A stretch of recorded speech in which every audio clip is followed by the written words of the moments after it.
What is up, everybody? Welcome to another episode of Discography Discussion. My name is Dan. With me is Joe, and we're going to talk about how much fun it is to suffocate. Suffocation, no breathing. Wait, that's a different band. No, it's not like that. And it's the band. It's the band Suffocation, and not the band. There's another band I think called Suffocate Faster. So I don't know if they just like play Suffocation albums at like double speed, or what the deal is with that. But we're talking about the real Suffocation tonight. Ladies and gentlemen, would you like some grind? I like a little bit of grind in my death metal. I like a little bit of technicality in my death metal. I like to suffocate a little bit whenever I'm listening to death metal. So, I mean, they pretty much got me covered on all bases. Don't forget heavily thrash-influenced guitars played at 9,000 miles per hour. I think it was like 94,000 the last time I checked. I haven't checked in a while, though. I could be wrong about those numbers. Can you understand the vocals? No, that's the best part. Actually, sometimes yes, but it's pretty few and far between. I'm getting better at this sort of thing as I get older, but it doesn't matter in death metal what they're saying as much as how cool it sounds. This is the band Dan always reaches for when people talk about Cannibal Corpse and how they changed their sound when Corpse Grinder was in the band. Dan says if you want that old school Cannibal Corpse sound all the time, you should be listening to Suffocation, not Cannibal Corpse, because that's what you're looking for, right? Well, from a technical, if we're talking about the vocals alone, sure. But I think Suffocation has way better vocals than anything that Cannibal Corpse has. I think Frank Mullen is a much better vocalist than Chris Barnes. But musically, this band is leaps and bounds better than Cannibal Corpse. From a technical perspective, from a speed perspective, I'd say probably about on the same level as far as technicality goes. Well, no, that's not true. I'd say I don't know. Suffocation's a hard band to talk about because I think that they are equally the most like the best like technical death metal band that plays the more modern style of death metal. But as we'll get into on the episode, I don't necessarily think that the band is necessarily as innovative now as they used to be. But yeah, we'll get into all of that. But before that, we got some other stuff to get into. You want to read some comments for me, Dan? Got some comments. Got an email here. We got an email from Samuel Picari. And he says, missing episodes. Hey, I can't find an episode on Cult of Luna or No Innocent Victim, but I'm sure you'll fix this. Listener from Finland. Absolutely. We will fix any perceived holes in the episodes that we can plug. Hopefully the ship doesn't sink before we plug all of them. No Innocent Victim is definitely going to happen at some point in the future. And Cult of Luna absolutely has to happen at some point in the future. So you're right. They are missing, and we will do the best that we can to fix that. I've got a comment. Well, not a comment, but I got a DM on Facebook the other day. And by the other day, I mean today. I think it was like this afternoon. In reference to our Cold episode, Nick Barrett says, the only way I've been able to explain Cold is oppressive loneliness. Most of the catalog doesn't hold up now, and at times makes me shake my head at 14-year-old me. Yeah, I mean, Cold was definitely a difficult band for us to talk about because, to be honest, I didn't have a lot of good things to say, and neither did Cold. But I think that yeah, you almost have to be a teenager, like a middle school teenager, to really be able to appreciate what Cold was throwing down. I said my piece and I stand by it. Year of the Spider is an exceptionally good rock album, but the band is not for me.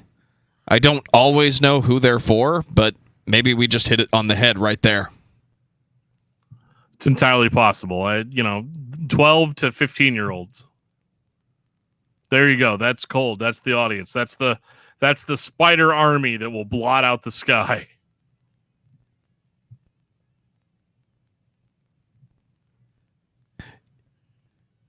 You want me to jump onto the ad read, or you got some more? No, I'm done, man. I'm out of comments for now. We're doing these kind of in shotgun order, so gotta give it time for those comments to build back up. Well, before Dan and I talk about that beautiful loneliness again, I'm going to take this time to say thank you to everyone for listening to the podcast. Thank you for listening and for subscribing. If you are not a subscriber, then you can find everything Discography Discussion at discussmetal.com. We are on Spotify, Apple and Google Podcasts, TuneIn Radio, Stitcher, iHeartRadio, twitch.tv/discussmetaldan for all your game streaming needs. So if you have an Amazon Echo or a Google Home, you have no excuse. Ask it to play the latest episode of the Discography Discussion podcast, and it will. We're also on Facebook and on Twitter at Discuss Metal. Be sure to like, favorite, and subscribe. It really helps us out. It lets us know you're listening. And now Dan is going to tell us all about 5-star reviews. We do enjoy those 5-star reviews here on Discography Discussion.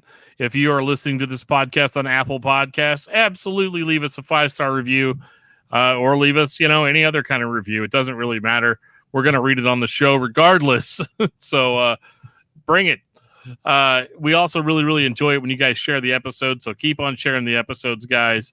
And just tell us how we're doing. Drop us a line. There's a lot of different ways that you can drop us a line. And I will get into what all of those are at the end of the episode. So, Dan, tell me about Suffocation.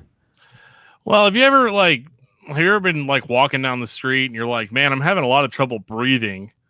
I'm not really sure what's happening. And then you realize that there's like an actual shirt stuck in your throat and you can't breathe at all. And then eventually you start to hallucinate. Oh, you mean the band Suffocation? Yeah, preferably, yes. Oh, okay. Okay, my bad. If I wanted to talk about a scene from Paranoia Agent, I would just do my anime podcast. Fair enough. Well, Suffocation is an American death metal band. They were formed in 1998.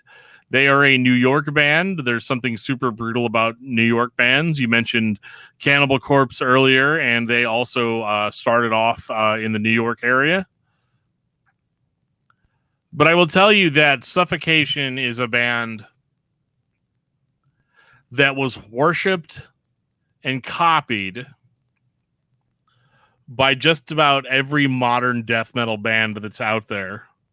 We talk a lot on this podcast about how people love death and how they love Obituary and how they love all these early 90s death metal bands. But the band that I would say everybody really ripped off the most was Suffocation. Their first album, Effigy of the Forgotten, is a death metal classic. 1991. I mean, this thing is classic in every sense of the word. I don't know if Dan Seagrave did that artwork, but if he didn't, then it's somebody that really wants to be him. It is complicated. It's crazy. This record is one of the heaviest records I've ever heard in my life, even to this day. And it being as old as it is, 1991, what do we got? We got from 91, we got 2001, 2011, 2020. So this record's 30 years old. Feel old yet?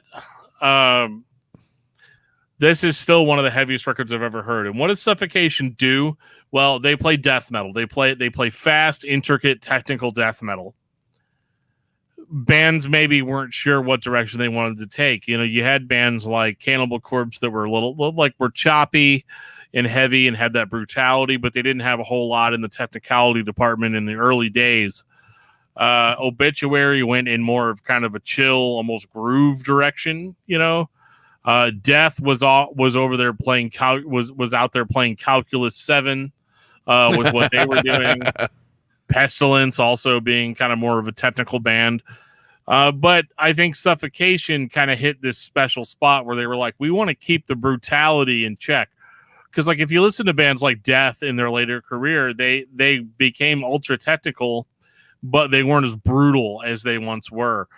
So Suffocation and Effigy of the Forgotten especially really laid out somewhat of a blueprint for playing technical death metal, where you could keep it as brutal as humanly possible, but still throw in all of that complicated work A lot of the solos on this record are more in the cat strangly variety. They're a little bit more just all over the place.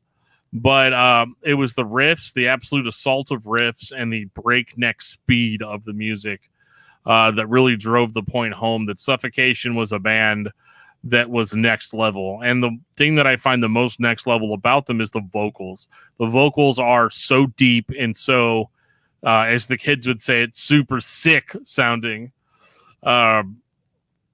This record is absolutely the entire package. And without this record, I think that the face of death metal would have looked a lot different in 2021 without this record. So go ahead, say something mean about it. I second all of that. As one should. Seriously, though, this record is the blueprint you've heard 10,000 times over. If you've listened to a band be dark and blast and have vocals that are completely misunderstandable, that's the opposite of cannot be understood, right? Because you can misunderstand them. Then you have these dark box-sounding guitars, and it all sounds like your cassette tape is doing exactly what it should do in 1991 when you're driving down in whatever two-door vehicle you have at the time. Point being, why's it got to be a two-door? Why are you making fun of me? Because that seat comes all the way forward, right? Oh yeah. The point being, when you listen to this type of music, this sound, it has connotations that go with it. And to me, this always screams cassette tapes. That's the memories that I have. But the band, the album, if you're looking for the source, this is it. And it's not just the band that started this. Suffocation didn't really let go of this at any time. So now you have a band who set the standard, who is being imitated, who is getting the credit from their peers, and they just stick with it because that is the sound they wanted to create. This album is so dark. It is so brutal. It might be the definition of the word brutal because it doesn't back off. No creepy melodic intros on this record. Absolutely not. So how do you top that? How do you go to the next level? Well, you have to go to 1993. Breeding the Spawn. Well, unfortunately, Breeding the Spawn is not Effigy of the Forgotten. Joe, I tried to keep my mouth shut through most of that, but Joe kept mentioning the word cassette tape. This record sounds like hot garbage in comparison to Effigy of the Forgotten. Not because the songs aren't good. The songs are very good. This is musically the next evolutionary step for Suffocation. But it just, I guess they couldn't book as good of a studio as they did the first time around or what. But this thing sounds terrible. It sounds scratchy. It sounds thin. It doesn't have the bottom end that a death metal record needs to have. And, a few years later, there's a group of people, from Norway that would be all like, oh, man, this is everything needs to sound like this. But yeah, this doesn't sound great. This when you're listening to these records in sequential order, you might get thrown by this one and think you should have listened to this one before Effigy of the Forgotten because it's just not up to par production wise, and I think that's always been kind of a regret for the band. I know I've seen some of these songs show back up, re-recorded later on because musically, if you can get past the production problems, which I'm being a little bit nitpicky here, it doesn't sound that bad, but it just notably doesn't sound as good as the last record. But I think overall, Breeding the Spawn may have held this band back when they could have gone even further in their career. I think it's fine, but it is one of those things where, unfortunately, it reinforces the stereotype that people don't know how to properly record death metal. You know the cassette tape. You know the record. The one by your favorite band that you have to turn up a little bit further than you're comfortable doing. You might have to tweak the EQ a little bit and put some mids back into it so you can actually feel the guitars. Well, this is the record by Suffocation that makes you do that. This is the one that I truly don't know how you go from the previous album to this one and the record label pressing it saying, this is fine, guys. But somebody did make that decision. And I have to agree with Dan. It is a shining example of somebody just does not how to... It is a shining example that somebody just does not know how to record death metal. And I don't know how that's hard. It's just thrash metal with growled vocals, guys. You can pull it off. You've done it before. You can do it again. Well, I think it's mixed like a thrash record. It's kind of one of the things that I noticed is that thrash was certainly heavy. I mean, obviously it depends on the band, right? But thrash didn't necessarily have to be thick and have all that bottom end like death metal, but death metal kind of needs that. It needs that bottom end. It needs that bass in it. And this record, unfortunately, just didn't deliver that. So you still get good Suffocation songs. You know, you go and see them on the tour after this, and the album's great. You know, everything mixes and blends really well. But I think the band was very much aware of that. So whenever we move into their third record, which is my personal favorite of their whole discography, things get a lot more interesting. 1995, Pierced from Within. First of all, despite this being my favorite record by Suffocation, guys, that doesn't make any sense. Pierced from Within doesn't make any sense, guys. Have you seen the film Alien? No, that's not it. That's not the same thing. The act of piercing is an external never mind. It's fine. Pierced from Within is absolutely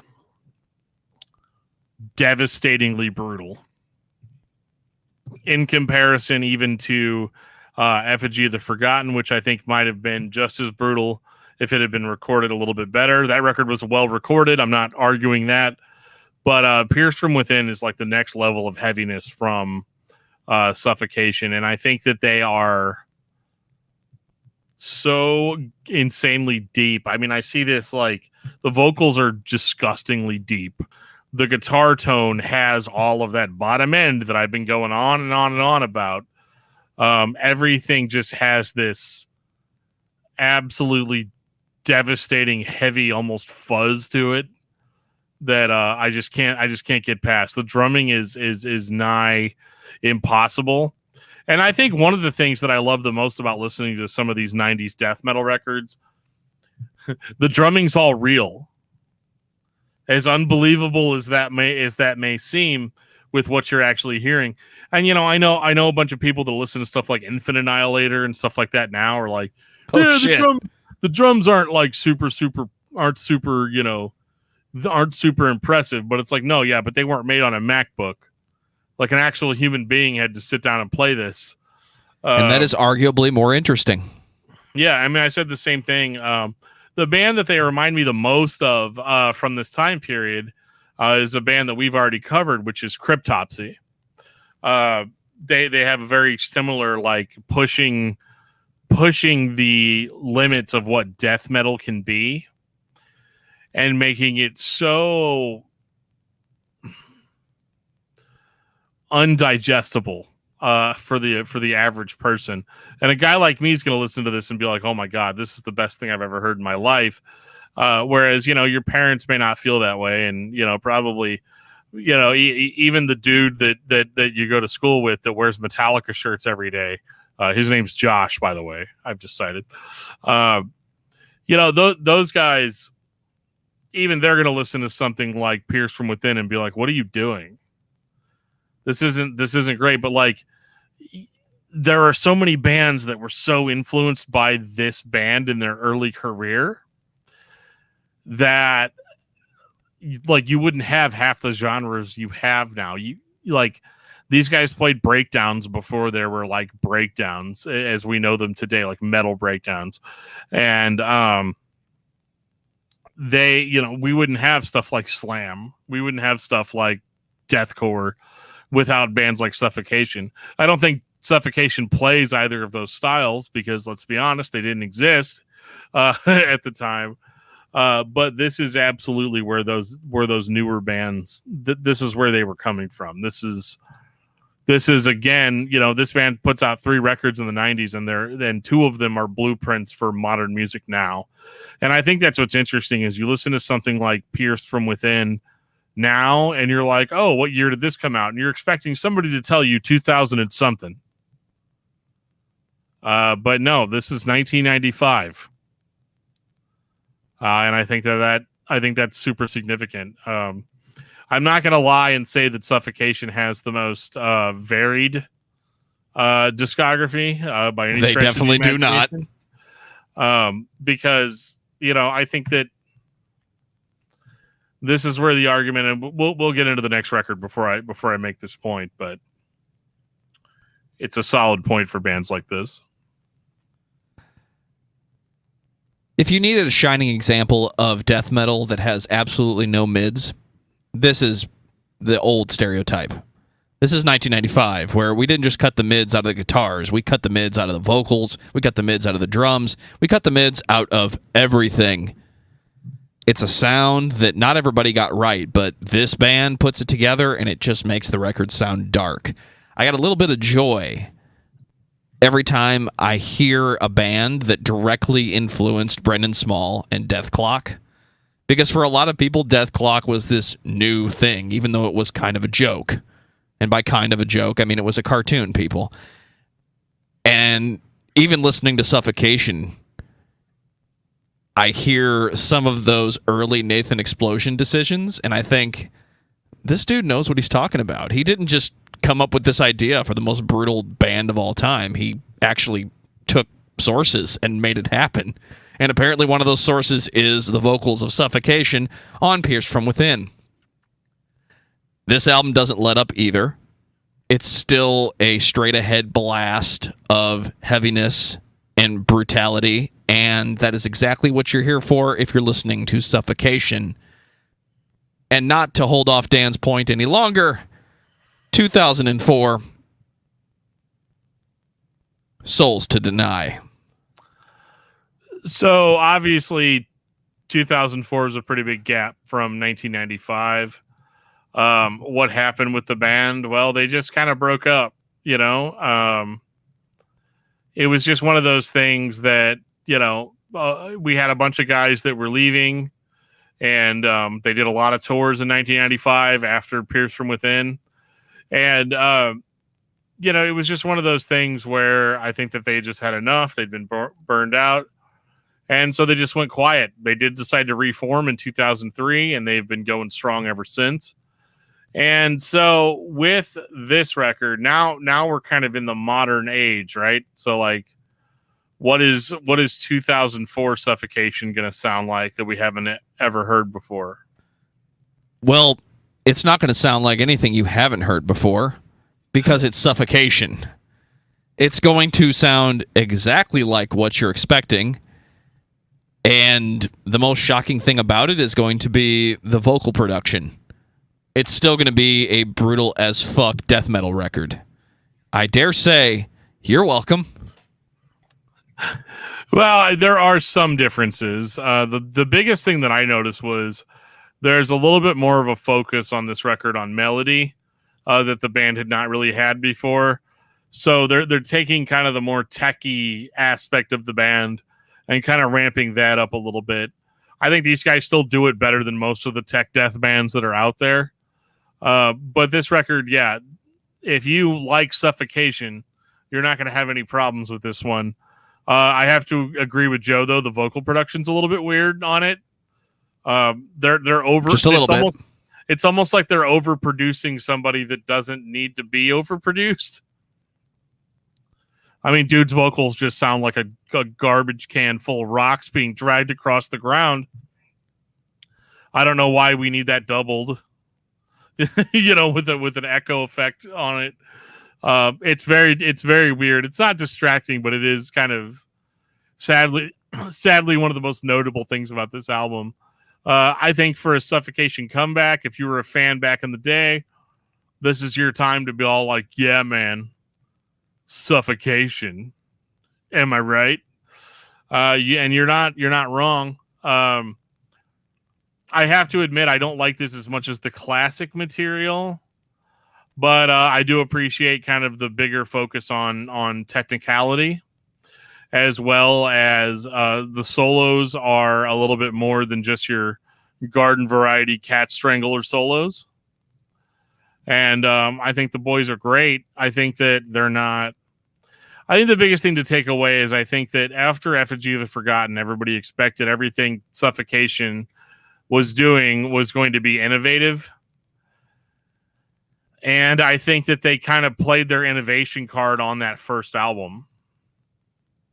And that's whenever you start realizing that a band like Suffocation isn't here to reinvent the wheel. They just invented the wheel that they wanted to turn, if that makes sense. It definitely makes sense to me. I'm not surprised that a band who went away for 9 years comes back and releases exactly the same thing with a little bit more time spent on technicality, but it's still Suffocation. I actually think the worst thing about this album is the vocals because of how they're mixed. And I have zero explanation for that decision. I know exactly what's going on from an engineering perspective, and it's unnecessary. So this is not the best version of this band that you could listen to. But again, I don't think you're listening to Suffocation because you're looking for the next brutality. I think you're here for exactly what you're going to get, and that is exactly what you signed up for. Well, I have good news though, because this wasn't a reunion album that was a one and done. There's more. 2006, Suffocation. Self-titled Suffocation by Suffocation. This record is, in my opinion, 10 times the record that Souls to Deny was. Is this the new definition? No, I mean, I think that, it's self-titled, right? It's self-titled, so it's gonna be the Suffocation that you know and love, but the production is significantly better on this record than on the previous. Whatever they did on the vocals on that last record, they have fixed that. Probably very intentionally. I love this record. I think that they're way more modern brutal on this record than they are 90s brutal, as they even were on the last one. I think that they were trying to kind of recapture that 90s sound on the last one, where this is the more predictable modern production version of Suffocation. So everything hits a lot harder. There's a little bit more, there's a little bit less dynamic range. This is loud as all hell. And just absolutely takes you over. I like, again, a little bit more. I like that they focused a little bit more on speed on this one than they did on technicality. But I mean, this thing absolutely crushes, man. It's hard to. It's, again, bands like Suffocation are really hard to talk about because I feel like they deliver very consistently the sound that you love. Should you choose to buy a second Suffocation album?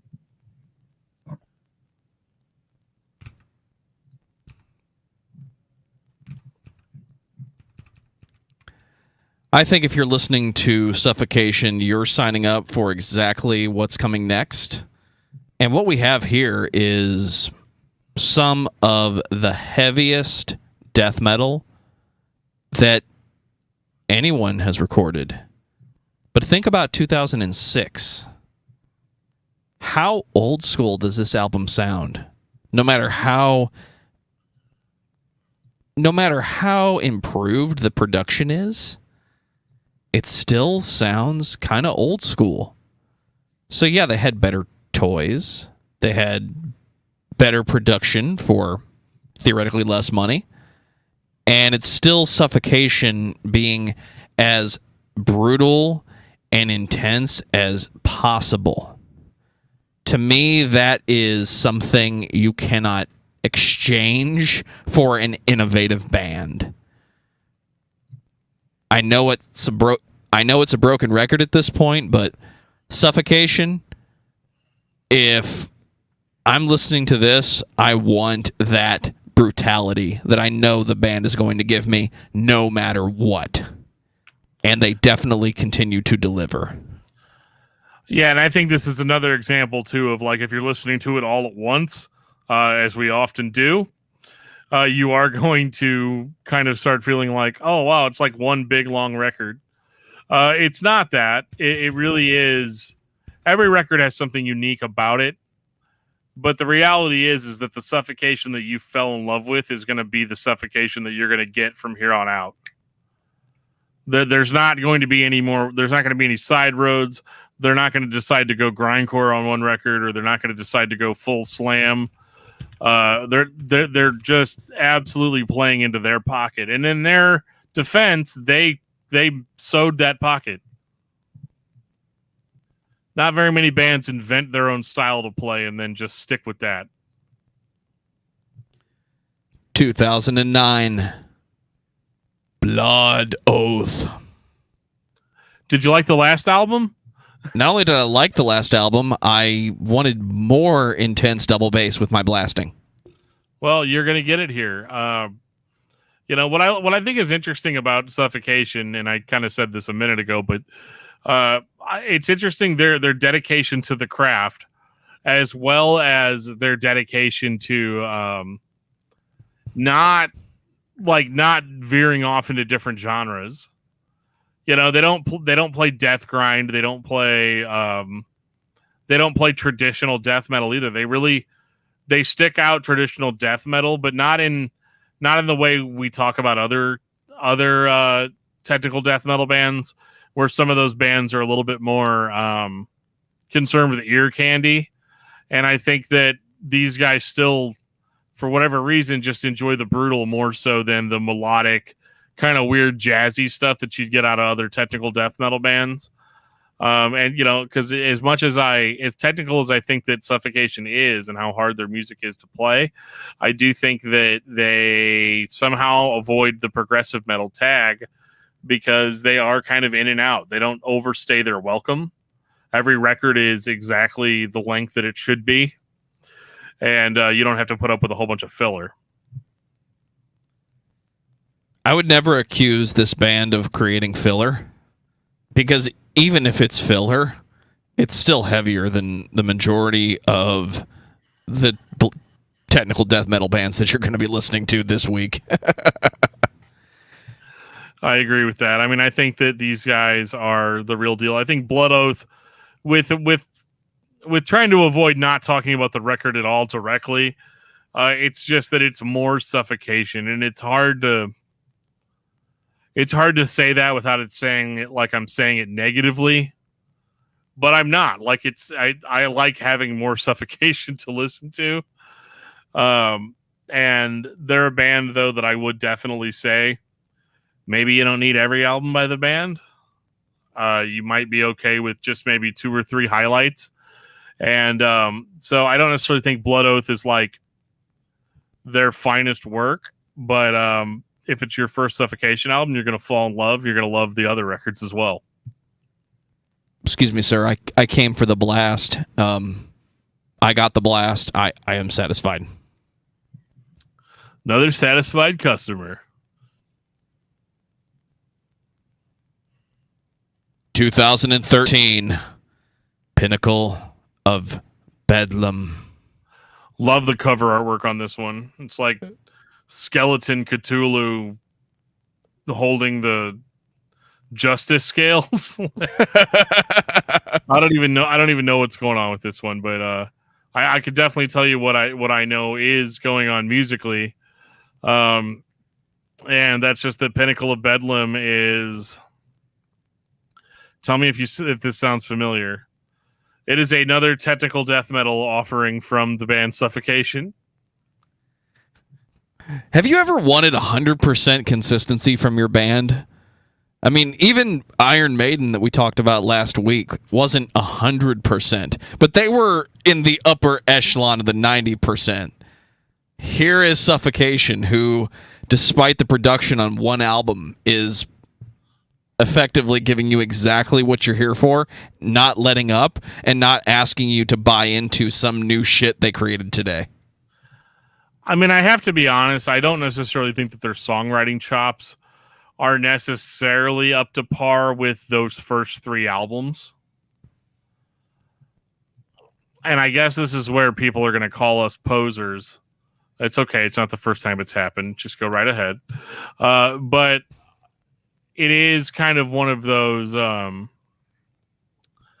It is kind of one of those situations where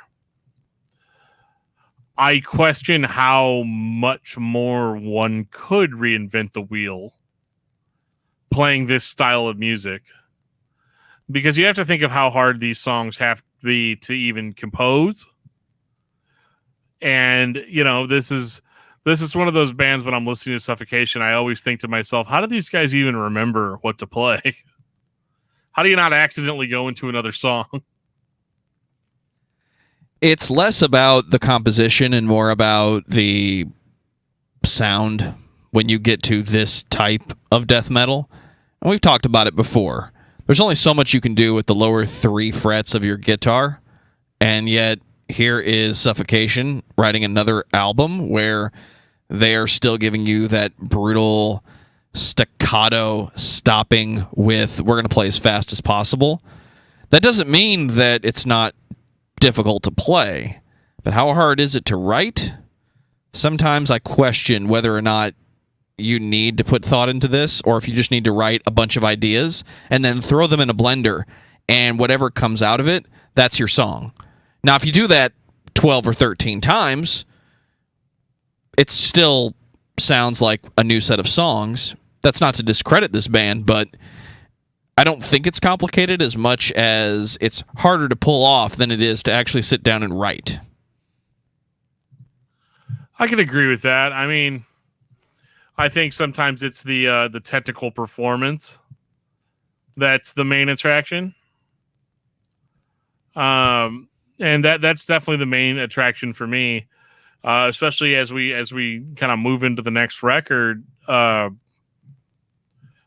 don't even know really how to say this, but did you like all the other ones? 2017, Of the Dark Light. Darkness cannot be light, sir. I have to admit that I think that you can have like black lights and stuff. I do think it's that not dark. Okay.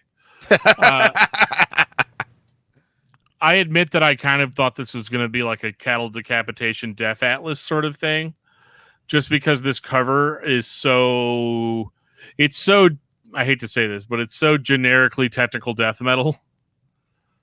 You got a guy that might be in space. He's coming apart. There's ethereal forces ripping him apart, or maybe it's of the dark light that's doing it. But what you really have with this is you have another 35-minute, 9 to 10 song Suffocation album. They haven't reinvented the wheel. And I don't think it sounds tired. I think that's one of the biggest things, is that like bands like this, I kind of expect to start signing tired and boring. And I can guarantee you that none of the bands that ripped these guys off survived as long as they did playing this style. And I don't know if it's just one of those only they can do it consistently. Or if other bands just like, I don't know, decided to move on to greener pastures. I don't know what the answer is, but what I can say is that if you like the last 3 albums, you're going to really love this one.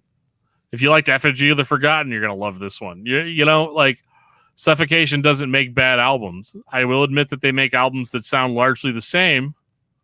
I will say that. But at the same time, that's also coming from a perspective of listening to all of it all at once. Whereas, again, when you really have some time to spend with and dissect these songs, similar to what we said about the Black Dahlia murder, there you go. We're also posers. We compared Suffocation to the Black Dahlia murder. And by we, I mean me. I did it. But if you have enough time, multiple years between records to really get into these songs and really dissect what the band has going on, you're eventually going to listen to those old songs to death, and you're going to be happy to hear new songs that have the same level of intensity and are different enough to sate your appetite. But yeah, there aren't a lot of bands out there that can give you 100% consistency. Congratulations, ladies and gentlemen. You are now fully immersed on everything Suffocation does on every single album. It's unfortunate to some people that it doesn't change, but I don't think fans of this band really want it to. I think Suffocation set the standard, and everybody wants them just to stick with it, because who else can get away with that? Who else can pull it off consistently 100% of the time? You could name bands, but how many of those bands have changed? And this is going to become my final thought. If you're a fan of Suffocation, if you're a fan of brutal, intense death metal that can be technical at times, then this band is 100% for you. And 100% of these albums gives you the experience. If the band has a low point, it's the production on the second album. And we all know how to work a volume knob, so you can work that one out yourself. Dan, what about you? I think that Suffocation is one of the best technical death metal bands out there. I think they wrote the book on how to play this style and pull it off convincingly and to actually sound good doing it. And I mean, what else is there to say? They've influenced thousands of bands, probably a lot of them that you've heard of and a lot of them that you haven't. And I think it's cool how they were able to kind of modernize this sound too, as they came back in the 2000s. Whereas I think there are a lot of bands like this that may have gotten their start in the 90s and still sound very much like they did in the 90s. Obituary. So, I mean, I appreciate that their sound was so innovative back in the 90s that even though they didn't deviate from it that much, it stood the test of time because it was ahead of its time. And what's your album of the week? Oh, that's going to be The Crimson Quarter by Zayo, Joe. I'm not going to leave it alone. For me, it's Defenders of the Faith by Judas Priest. That's right, it wasn't Firepower, because only one of us can afford to be a stereotype this week. That's fine, man. I'll be a stereotype for as long as I can be. Take us out, DFT. If you've ever been listening to our podcast and you would like to be more directly involved in certain things like what bands we choose or, what guests we try to get or whatever suggestions you guys have for us, there's a lot of different avenues you can take to reach us. Number one, you can comment right here on this video if you're watching it on YouTube. Give it a thumbs up or a thumbs down or however you felt about the video. You can also send us an email at danandjoeshow@gmail.com. You can follow us on Facebook at facebook.com/discography discussion. You can tweet at us at discussmetal or at discussmetaldan or at discussmetaljoe.